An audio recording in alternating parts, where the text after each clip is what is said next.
కళాశాలలు విశ్వవిద్యాలయాల్లో పరిశోధనలు మరింత పెరగాల్సిన అవసరం ఉందని డిఆర్డీఓ మాజీ chairman aeronautical society of India అధ్యక్షుడు డాక్టర్ సతీష్ రెడ్డి పేర్కొన్నారు. రక్షణ రంగంలో అంకుర సంస్థలకు మెరుగైన అవకాశాలు ఉన్నాయన్న ఆయన ఇందుకోసం కేంద్ర ప్రభుత్వం సైతం సహకరిస్తుందని తెలిపారు. ఆత్మనిర్భర్ భారత్ లో భాగంగా ఇప్పటికే రక్షణ రంగంలో భారత్ గణనీయమైన వృద్ధిని సాధించిందని వెల్లడించారు. మరిన్ని విశేషాలను డాక్టర్ సతీష్ రెడ్డితో మా ప్రతినిధి రమ్య ముఖాముఖిలో చూద్దాం.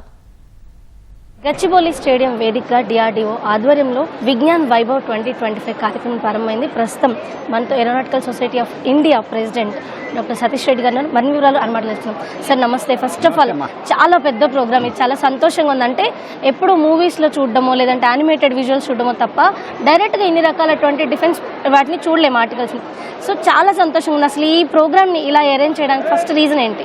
హైదరాబాద్లో ఉండేటువంటి రకరకాల కళాశాలకి విశ్వవిద్యాలయాలకు పోతూ ఉంటాను. విద్యార్థులతో అప్పుడప్పుడు సమ్మేళనం చేస్తుంటాం. 5,000 మంది 8,000 మందితో కూడా సమ్మేళనాలు చేశాం. ఇక్కడ ఉన్నటువంటి విద్యార్థుల్లో ఉండేటువంటి ఆసక్తి జిజ్ఞాసను చూశాను. సైన్స్ డే వచ్చేటువంటి సందర్భంగా వీళ్ళందరినీ కూడా ఒక దగ్గరికి తీసుకుని వచ్చి అక్కడ ఒక పెద్ద ఎగ్జిబిషన్ ఏర్పాటు చేసి గొప్ప వ్యక్తులను తీసుకొని వచ్చి ఇవన్నీ చూపించి వాళ్ళ యొక్క మార్గదర్శనం ఇప్పిస్తే వీళ్ళలో ఎక్కడ లేనటువంటి ఒక ఇంట్రెస్ట్, ఇన్స్పిరేషన్ వస్తుందని చెప్పి అనుకొని గత 2.5 నెలగా ఈ కార్యక్రమం మీద పనిచేయడం జరిగింది. Aeronautical society of India, defence research and development organisation, Kalam institute of youth excellence ముగ్గురు కలిసి ఈ కార్యక్రమం చేయడం జరిగింది. సివి రామన్ గారి discovery scattering of light, Raman effect గురించి 1928లో ఫిబ్రవరి 28వ తారీఖు జరిగింది. అందుకని నేషనల్ సైన్స్ డే జరుగుతాం.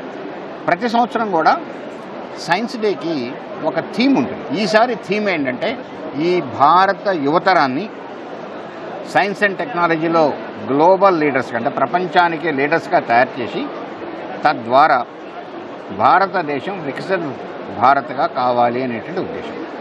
అందుకని ఇంతమందిని యువతను కలిపి డిఆర్డీఓ వారి ద్వారా వాళ్ళ చాలా డిఆర్డీఓలో ఉండేటువంటి మిసైల్స్, ట్యాంక్స్, గన్స్ అన్నీ తీసుకొని వచ్చి అలానే ఈరోజు మనం ఇప్పుడు బీడీఎల్లో చూస్తున్నాం.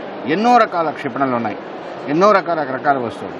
అంటే రకరకాల industries, Bharat electronics limited, Hindustan aeronautics limited, లేకపోతే ఇక్కడ ఉన్నటువంటి హైదరాబాద్లో ఉన్నటువంటి పెద్ద పెద్ద ఇండస్ట్రీస్, సోలార్, వెమ్, అనంత టెక్నాలజీ, జిటాటెక్, ఇలాంటి వాళ్ళందరూ కూడా ఇక్కడ రకరకాల పెట్టారు.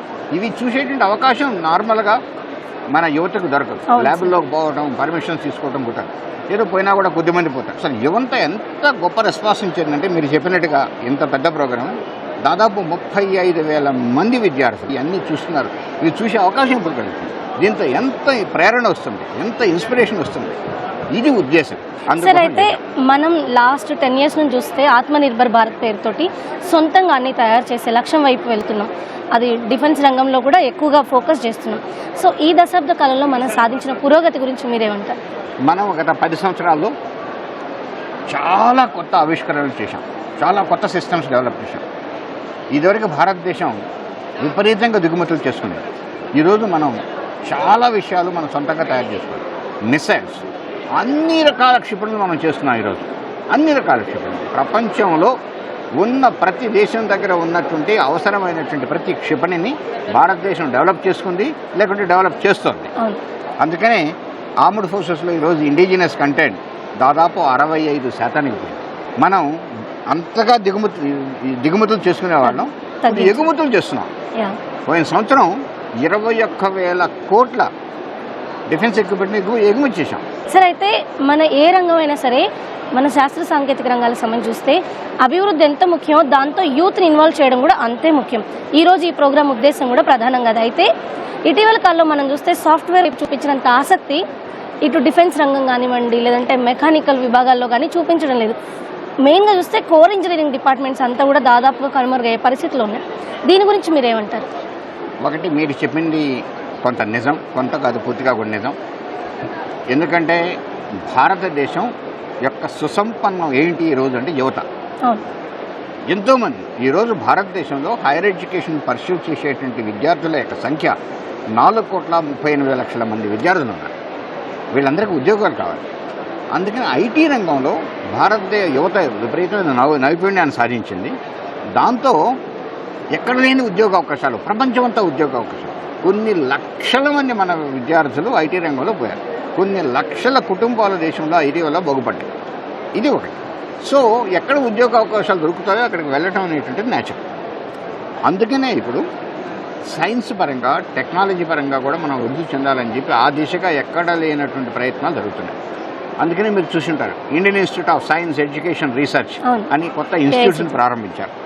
సో సైన్స్ ఎడ్యుకేషన్ రీసెర్చ్ దాని వైపు డే సందర్భంగా ఈ ప్రోగ్రామ్ చేసిన కూడా సైన్స్ అండ్ టెక్నాలజీ వైపు మళ్లించాలి. ఇట్లా మనం చూస్తే సైన్స్ వైపు వెళ్ళేటువంటి వాళ్ళు కూడా బాగా వచ్చారు, టెక్నాలజీ వైపు వెళ్ళేటువంటి వాళ్ళు కూడా బాగా వచ్చారు. మీరు ఈరోజు దేశంలో విపరీతంగా స్టార్టప్స్ వచ్చాయి. అన్ని స్టార్టప్స్ 90% మంది యువతే. 1,62,000 స్టార్టప్స్ వచ్చాయి. దీంట్లో ఒక 10,000, 15,000, 20,000 ఉంటాయి సాఫ్ట్వేర్. అంటే దాదాపు 1,00,000 పైగా మిగతా అన్ని రంగాల్లో ఉంటాయి. సో దాని అర్థం ఏంటి? మిగతా టెక్నాలజీల వైపు కూడా చూడడం మొదలైంది. అందుకని ఇలాంటి సైన్స్ డే సందర్భంగా ఇట్లాంటి టెక్నాలజీ డెమాన్స్ట్రేషన్ ప్రోగ్రామ్ చేస్తే దీనివైపు మరింతగా యువత ఆకర్షితులై మరింతగా సైన్స్ అండ్ టెక్నాలజీలో కొత్త ఆవిష్కరణలు తీసుకుని వచ్చి ఉత్ప్రేరణ పొంది అవి భారతదేశాన్ని ప్రపంచ స్థాయిలో చాలా ఎత్తులో నిలబెడతాయని ఆశ. సరే, అయితే ఆవిష్కరణలు చేయాలన్న ఆలోచన ఉన్నా కూడా దానికి కావాల్సిన సహకారం కానివ్వండి, మెంటర్షిప్ కానీ చాలా మందికి దొరకదు. ఇప్పుడు ఈ వేదికగా మనం అలాంటిది ఏమన్నా అందిస్తున్నామా? ఈరోజు ఎవరైనా కూడా ఇలాంటి స్టార్టప్స్ ఇవన్నీ చేయాలంటే మీరు చెప్పినట్టుగా వాళ్ళకి కావాల్సింది ఒకటి ధన సహాయం, ఫండింగ్ కావాలి, మెంటర్షిప్ కావాలి, గైడెన్స్. ఇది మొదలుపెట్టడం అందరం చేస్తున్నాం. మొదలుపెట్టాం. ఫండింగ్ కోసం ప్రభుత్వం దగ్గర నుంచి చాలా స్కీమ్స్ వచ్చాయి. డిఫెన్స్లో ఐడెక్స్ టెక్నాలజీ డెవలప్మెంట్ ఫండింగ్ 50 కోట్ల వరకు ఫండింగ్ ఇస్తున్నారు. మీరు ఎక్కడ చూసినా ఇంక్యుబేషన్ సెంటర్స్ మొదలుపెట్టారు. అటల్ ఇంక్యుబేషన్ సెంటర్స్ వచ్చాయి. ఇక్కడ మన హైదరాబాద్ చూస్తే టీ హబ్ ఉంది, టీ వర్క్స్ ఉంది, ఇట్లాంటివన్నీ ఉంది. వీటిల్లో రకరకాల సహాయాలు వస్తున్నాయి. తర్వాత మెంటర్షిప్ కూడా మొదలుపెట్టారు. మీరు చెప్పినటువంటి సమస్యను అధిగమించేదానికి చాలా ప్రయత్నాలు మొదలుపెట్టారు. అట్లనే బయట కూడా ప్రభుత్వం ఆల్టర్నేటివ్ ఇన్వెస్ట్మెంట్ ఫండ్స్ ఏఐఎఫ్స్ అని క్రెడిట్ చేసి ప్రైవేట్ వాళ్ళకి ఇచ్చారు. వీళ్ళందరూ కూడా స్టార్టప్స్లో ఇన్వెస్ట్ చేస్తున్నారు. మనం ఇక్కడ హైదరాబాద్ చూస్తే స్కైరూట్ ఉంది, గరుడా ఉంది, లేకపోతే చాలా ఉన్నాయి. వీళ్ళందరికీ ఎక్కడి నుంచి వచ్చే స్టార్టప్స్? ప్రభుత్వం నుంచే కాదు, ప్రభుత్వం దగ్గర నుంచి కొంత వచ్చింది, ప్రైవేట్ నుంచి చాలా ఫండింగ్ వస్తుంది. ఇది ఎంకరేజ్మెంట్. అలాంటి సిస్టమ్, సెల్ఫ్ సస్టైనింగ్ సిస్టమ్ సొసైటీలో వచ్చేయాలి. వచ్చినప్పుడు ఇవన్నీ నిలబడతాయి. ఇది సరే, అయితే మనం వికసిత్ భారత్ 2047 ఈ లక్ష్యం వైపు వెళ్తున్నాం. ఇందులో యూత్ వాళ్ళు ఎలాంటి పాత్ర పోషించాల్సి ఉందంటారు? చిన్న ఊర్లో ఉన్న పిల్లవాడు కూడా నేను వచ్చేటువంటి నా ఇన్నోవేషన్ ఏదైతే ఉందో, నా స్టార్టప్ నుంచి వచ్చే ప్రోడక్ట్ ప్రపంచంలో ఎక్కడా ఉండకూడదు, నాదే మొట్టమొదటిది కావాలని ఆలోచిస్తున్నారు. ఇది ఒక గొప్ప థింకింగ్. కలాం గారు చెప్పినట్టు it is a great thinking. Dream dream dream అనేవాళ్ళు కదా. ఇలాంటి ఆలోచన యువతలో వస్తుంది. దీన్ని ఇంకా ఎంకరేజ్ చేయాలి. వాళ్ళని సరిగ్గా మీరు ఇందరికీ చెప్పినట్టుగా చాలా మంచి పాయింట్ చెప్పినట్టుగా మెంటరింగ్ ఇవ్వటం, గైడెన్స్ ఇవ్వటం, సరైన సపోర్ట్ ఇవ్వటం, వాళ్ళు ఎక్కడ స్ట్రెస్ ఫీల్ కాకుండా నిరాశ నిస్పృహలకు పోకుండా ఉండే విధంగా మనం సహాయం అందించాలి. ఇది ముఖ్యం. సరే, అయితే మీరు చెప్పినట్టుగా విద్యార్థులకి ఇవి అందించడం బయట నుంచి ఒక ఎత్తు అయితే, విద్యా సంస్థల్లోనే అంటే మన పెద్ద పెద్ద యూనివర్సిటీస్ కానివ్వండి, విశ్వవిద్యాలయాలు కానివ్వండి, టెక్నాలజికల్ ఇన్స్టిట్యూషన్స్ కానివ్వండి, వాటిల్లో రీసెర్చ్కి సంబంధించి ఇటీవల కొంత తగ్గుముఖం పట్టినట్టుగా కూడా కనిపిస్తుంది. అక్కడ ఈ రంగాలకు సంబంధించి రీసెర్చ్ కానివ్వండి వాటిని ఎంకరేజ్ చేయాల్సిన అవసరం ఏ మేరకు ఉందంట? ఇది చాలా ఉందమ్మా ఈవేళ. అందుకనే ఈనాడులో నేను రాసినటువంటి ఆర్టికల్లో కూడా ఇదే విషయం ప్రస్తావించాను. ఏవైతే మంచి మంచి ఇన్స్టిట్యూట్స్ ఉన్నాయో, ఇండియన్ ఇన్స్టిట్యూట్ ఆఫ్ టెక్నాలజీస్, వీటిల్లో ఇవన్నీ వచ్చాయి. రీసెర్చ్ పార్క్స్ అని, ఇన్నోవేషన్ సెంటర్స్ అని, లేకుంటే ఇంక్యుబేషన్ సెంటర్స్ అని ఇవన్నీ వచ్చాయి. ఇవి మిగతా విశ్వవిద్యాలయాలకు కూడా విస్తరించాల్సిన అవసరం ఉంది. వాటికి ఆ విశ్వవిద్యాలయాలకు కావాల్సిన ఫండింగ్ ఇవ్వాల్సిన అవసరం ఉంది. లేకుంటే అక్కడ పనిచేసి అక్కడ చదువుకొని పోయినటువంటి పూర్వ విద్యార్థులు ఆ యూనివర్సిటీస్కి సహాయం చేసి అక్కడ ఇంక్యుబేషన్ సెంటరో రీసెర్చ్ పార్కో పెట్టడం చాలా అవసరం. వీలైతే యూనివర్సిటీలో ఒక ఫండ్ క్రియేట్ చేసి కూడా ఆ ఫండ్ ద్వారా స్టార్టప్స్కి కొంత చిన్న చిన్న ఫండింగ్ ఇచ్చి సపోర్ట్ చేయడం కూడా అవసరం. ఇవి ఒక ఐఐటీస్లోనే కాకుండా మిగతా ఇన్స్టిట్యూట్స్లో, మిగతా యూనివర్సిటీలో జరగటం చెప్పినప్పుడు విపరీతమైనటువంటి విస్తరణ జరుగుతుంది. సార్, చివరిగా ఏదైతే ఇప్పుడు మనం విజ్ఞాన్ వైభవ్ 2025 చూస్తున్నామో, సో విద్యార్థులకు ఈ సందర్భంగా అదేవిధంగా తల్లిదండ్రులకు మీరేం చెప్తారు? దీంట్లో పార్టిసిపేట్ చేయడం వల్ల స్టూడెంట్స్ ఏం నేర్చుకోగలరంటారు? ఒకటి, హైదరాబాద్ లేదంటే చుట్టుపక్కల ఉన్నటువంటి వాళ్ళు, లేకుంటే తెలంగాణ ప్రాంతంలో ఉన్నటువంటి ప్రతి విద్యార్థి ఈ 3 రోజుల్లో వచ్చి ఇక్కడ ప్రదర్శించినటువంటి ఒక టెక్నాలజీస్ లేకుంటే విజ్ఞానానికి సంబంధించిన వైభవాన్ని చూడాలి.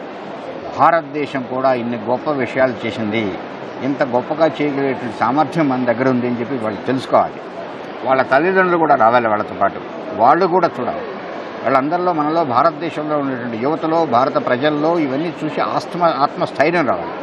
ఇది చూసి వాళ్ళందరూ కూడా మేము కూడా ఎలాంటివి చేయాలి, మేము కూడా ఒక ఇన్నోవేషన్ తీసుకురావాలి, నేను కూడా ఏదో ఒక గొప్ప విషయాన్ని చెయ్యాలి అని చెప్పి ఫీల్ కావాలి. ఇక్కడ ఉన్నటువంటి సందర్భంలో ఇక్కడ ఉన్నటువంటి ఈ డిస్ప్లే చేసినటువంటి ఇండస్ట్రీస్తో సంబంధాలు పెట్టుకోవాలి, డిఆర్డీఓతో సంబంధాలు పెట్టుకోవాలి. అప్పుడప్పుడు అక్కడికి పోయి వాళ్ళతో కనెక్షన్ చేసుకోవాలి. వీలైతే అక్కడ ప్రాజెక్టులు చేయాలి. తద్వారా డిఆర్డీఓలోనో ఇండస్ట్రీస్లోనో పనిచేయాలి. లేదంటే వాళ్ళు వీళ్ళతో కలిసి కానీ విడిగా కానీ కొత్త కొత్త ఇన్నోవేషన్స్ తీసుకురావాలి. ఇది ఉద్దేశం, వీళ్ళందరూ రావాల్సింది. Thank you sir, thank you so much. ధన్యవాదాలు. సో మీరు ఎప్పుడు చూడండి ఎక్కడా కనపడినటువంటి శాస్త్ర సాంకేతిక రంగాల్లో భారత్ సాధించినటువంటి వృద్ధిని మీరు ఇక్కడ కళ్ళారా చూడడమే కాదు, భవిష్యత్తులో డిఫెన్స్ రంగం కానీ ఏరోస్పేస్ విభాగాల్లో కానీ మీరు ఏదైనా చేయాలి అనుకుంటే, అంటే స్టార్టప్స్ కానివ్వండి, ఉద్యోగాలు కానివ్వండి, వాటికి సంబంధించిన విజ్ఞానాన్ని మీరు ఇక్కడ పొందే అవకాశం ఉంటుంది. కాబట్టి విద్యార్థులు అదేవిధంగా తల్లిదండ్రులు తప్పనిసరిగా ఈ విజ్ఞాన్ వైభవ్ 2025 కార్యక్రమానికి ఖచ్చితంగా విచ్చేసి ప్రదర్శనలో పాల్గొనాలని కోరుతున్నారు doctor Satish Reddy. Camera person చిరంజీవితో రమ్య, ఈటీవీ న్యూస్, హైదరాబాద్.